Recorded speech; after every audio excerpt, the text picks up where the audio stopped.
Yo, what's up mga pre?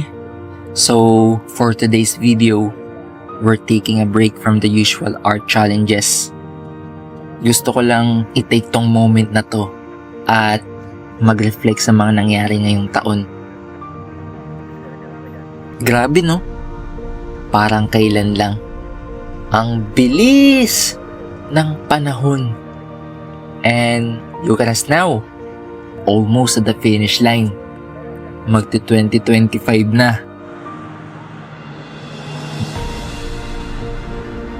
Di lang tayo'y papalapit sa bagong taon. Napakahalagang tandaan ang mga blessings na ating tinanggap at tinatanggap pa. Araw-araw, nagpapasalamat tayo sa may kapal sa lahat ng mga biyaya niya.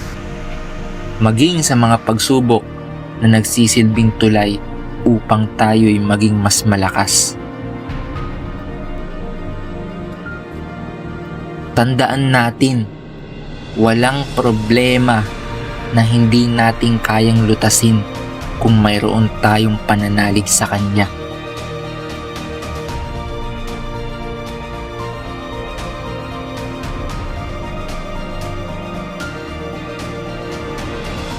Malapit na nating isara ang isang kabanata ng ating buhay. Kaya naman, bago tayo magsimula ng bago, sikapin nating i-convert ang ating mga pangarap at mga bagay na gusto nating mangyari into reality. Hanggat mayroon tayong pagkakataon, gawin natin ang lahat ng makakaya natin sa ating buhay.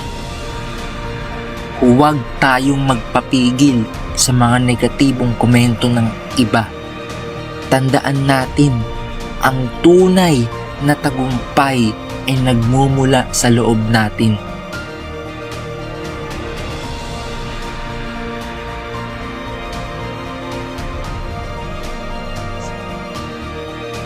Like what Kong TV always says, if you want to change your life, you have to change your mind.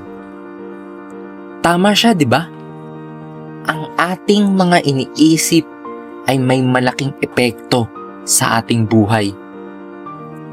Kaya naman, palagi tayong mag-isip ng mga positibong bagay.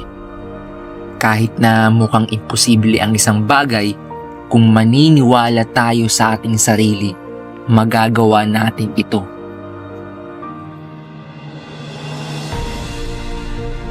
Guys, let's make this new year our best year yet. Let's chase our dreams. Let's inspire others. And let us show the world what we are capable of. So, ayun lang mga pre. Have a great day everyone. Always remember, never surrender.